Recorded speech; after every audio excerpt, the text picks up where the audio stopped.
Today I'm going to show you how to make a creamy, umami-packed Japanese sesame sauce called Goma Dare.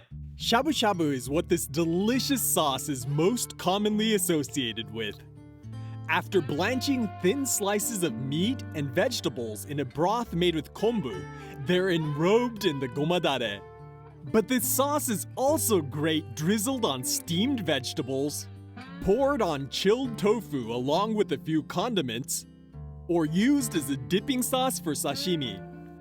Goma Dare is super versatile, and in our household, it's an indispensable condiment that I always like to have on hand. So let's start off with a look at our ingredients. I'm gonna be using 3 types of sesame today, and I've got a half cup of tahini, a quarter cup of toasted sesame seeds, and 1 tablespoon of toasted sesame oil. I'm also gonna be using a half cup of water, a quarter cup of soy sauce, 5 grams of katsuobushi, 1 tablespoon of sugar, and a quarter teaspoon of salt. The first thing you want to do is add the katsuobushi and sesame seeds to a blender or food processor and grind it into a powder. By the way, I'm using katsuobushi to save time, but you can skip it and use dashi instead of the water. This would also allow you to make this sauce plant-based by using a kombu or mushroom-based stock. Once the ingredients are ground into a fine powder, add the tahini, the water, soy sauce, sesame oil, sugar, and salt. Now we're gonna blend this until it's nice and smooth.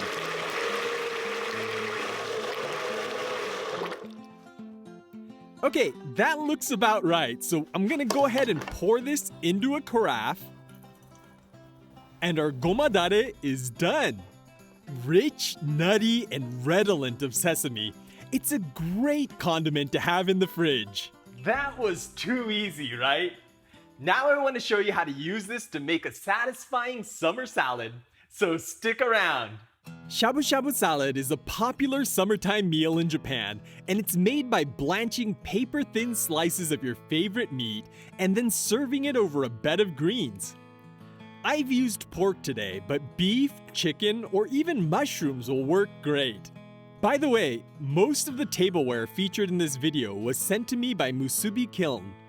They have a fantastic selection of both classic and modern Japanese ceramics, and every purchase made using the links in the description down below helps to support this channel, so go check them out and be sure to use coupon code NORECIPES to get 5% off your order. The ingredients for the salad are pretty flexible, but I'm using thinly sliced pork, mizuna greens, a tomato, and some chopped scallions. The first thing you want to do is bring a pot of water to a boil. Then I'm going to take some of the pork and swish it around in the water. That's because the name Shabu Shabu is an onomatopoeia for the sound the food makes when you move it around the water. A few seconds is all it really needs, and then I'm going to transfer it into a bowl of cold water to stop the cooking and keep the meat from getting overcooked. You can shabu shabu it here too to cool it down, and then transfer it to a paper towel lined plate to drain off any excess water. Okay, let's assemble our salad. I've got a beautiful hand-painted plate here that I'm gonna add a mound of mizuna to.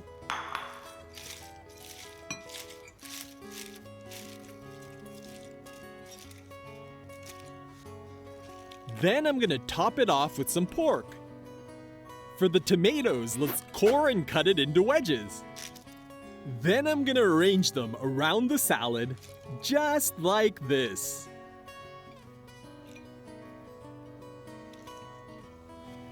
Let's top this off with some chopped scallions, and our shabu shabu salad is done. Let's drizzle some of our sesame sauce on top, and our salad is ready to eat. Itadakimasu! By the way, in case you're wondering, this Japanese sesame sauce isn't the same thing as the wafu dressing you get at Japanese-style restaurants in the West. but you can easily convert it by whisking in some mayonnaise and rice vinegar to taste. As always, let me know if you enjoyed this video by giving this a big thumbs up, and don't forget to share it with all your friends that could use a tasty condiment recipe. Alright, I'm gonna go have the salad for lunch, but be sure to check out this playlist for more easy Japanese recipes, and I'll catch you in the next one.